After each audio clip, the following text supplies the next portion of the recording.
Olá, isso aqui é uma regravação, uma atualização sobre aquela série que eu gravei alguns anos atrás chamada Ladrões de Libido. Meu nome é Marcele Paganini, eu sou psicóloga, sexóloga e esse é o meu canal no YouTube. Quando eu pensei nessa série, foi para trazer informação de qualidade, porque a libido ela é tão multifatorial que fica impossível a gente definir em vídeo no YouTube, definir com uma conversa só o que pode estar acontecendo, principalmente quando há uma baixa libido, porque quem tem libido alta raramente vai procurar um profissional. Ah, eu tô aqui porque minha libido tá boa, ou porque minha libido tá alta. A não ser que você tenha um estado aí, né, de mania, né, esse excesso de libido te atrapalha, aí já é outro setor, tá? Mas mesmo assim, é sempre multifatorial. O fato é que a nossa sexualidade, ela é uma das áreas mais sensíveis da nossa existência. Como assim? Para algumas pessoas, ela é a primeira a reagir negativamente quando algo não vai bem. Campeã de somatização.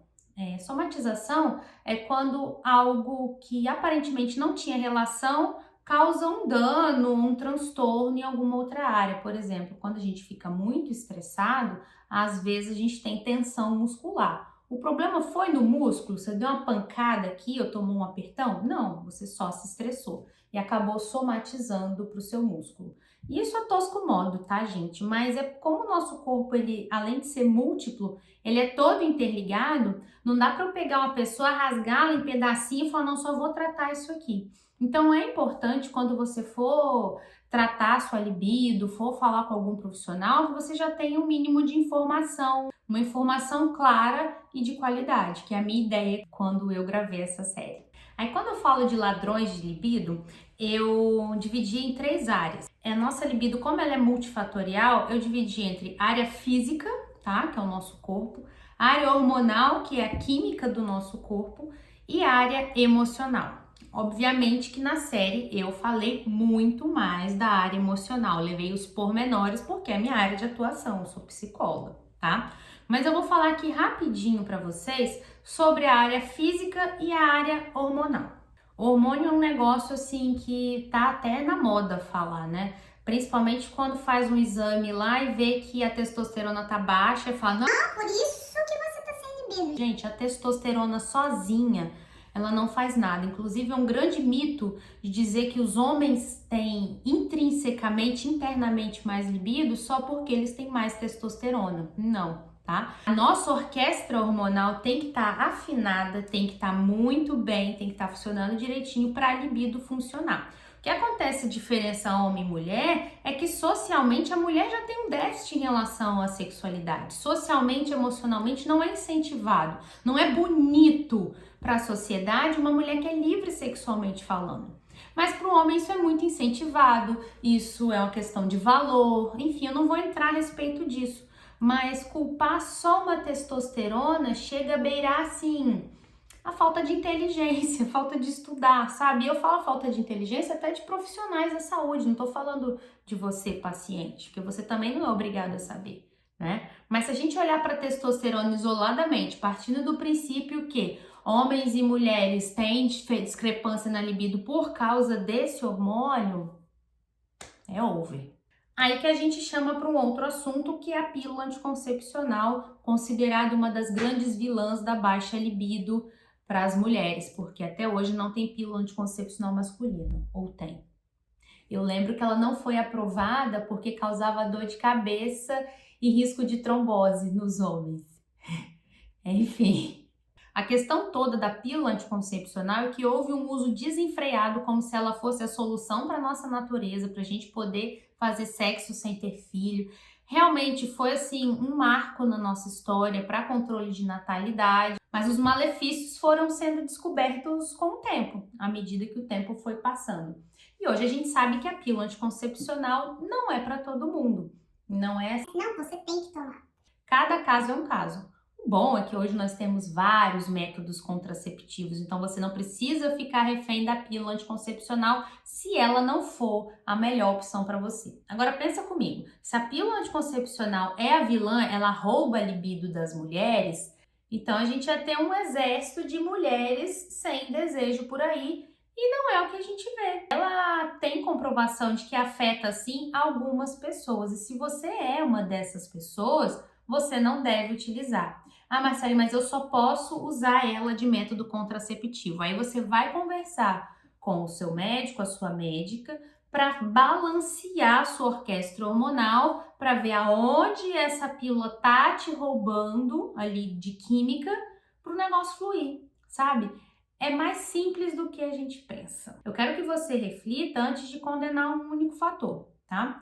Eu vou prosseguir aqui com outros aspectos ainda hormonais. Por exemplo, as próprias taxas em si, taxas hormonais. Ah, vou fazer o exame das minhas taxas, né? Isso é muito comum. Qualquer coisa que saia do arranjo, inclusive anemia, qualquer coisa que mude na nossa química, e não só de hormônio, mas até de neurotransmissores, influenciam na nossa libido. Tá vendo que ela é multifatorial? Por exemplo, se você... Doenças, né? Se você pega uma gripe, se você pega uma dengue, se você pega qualquer doença, você não vai ficar lá, nossa, que vontade. A sua libido, ela vai dar uma baixada. Por quê?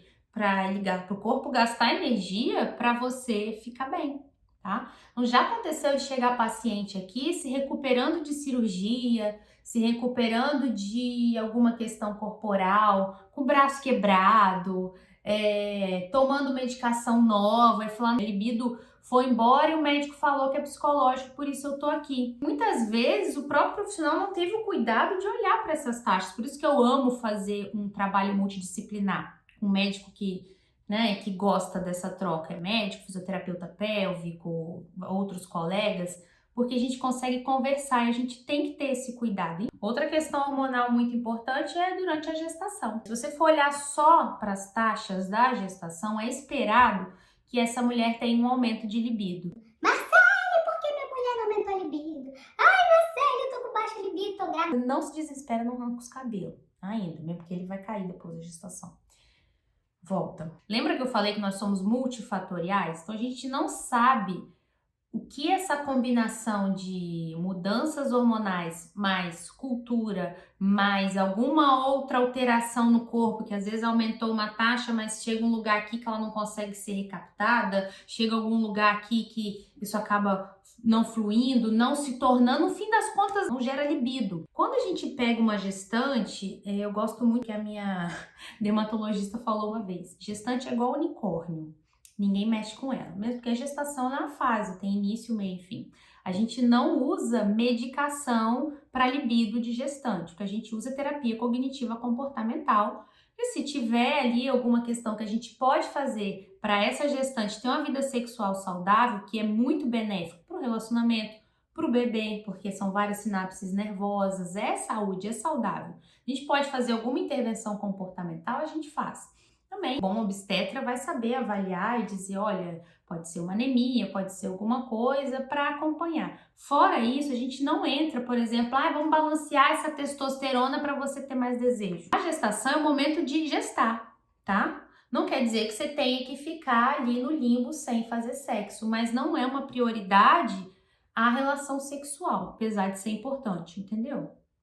Aí depois da gestação entra a amamentação, que aí tem um aumento da prolactina, que é super famosa, e ela sim dá uma segurada, dá uma derrubada na libido, que é como se o corpo estivesse dizendo, olha, agora eu sou mãe. À medida que a amamentação vai fluindo, a prolactina meio que entra em acordo ali dentro do seu corpo. Porém, ela não vai pegar e falar naturalmente. Tá? Eu até falei no outro vídeo sobre aquela libido química versus uma libido funcional.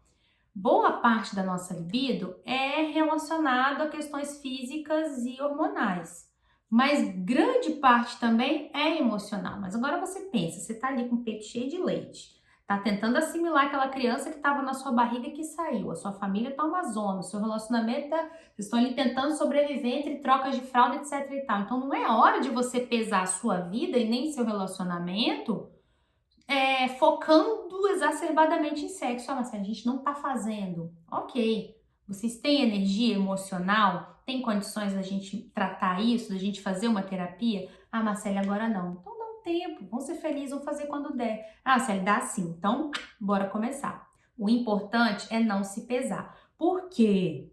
Quanto mais você se cobra, mais a libido vai embora. Então, aí já entra até no fator emocional da coisa.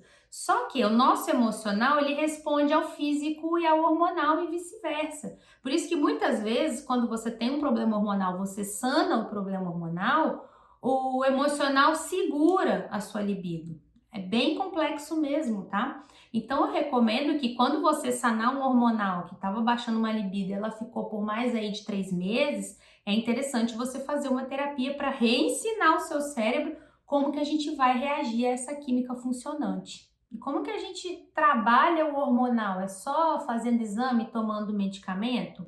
Não, é você mantendo o seu corpo funcionando bem. É simples, estilo de vida, exercício físico, alimentação saudável, beber água, dormir, tá? São coisas simples, não queira reinventar a roda.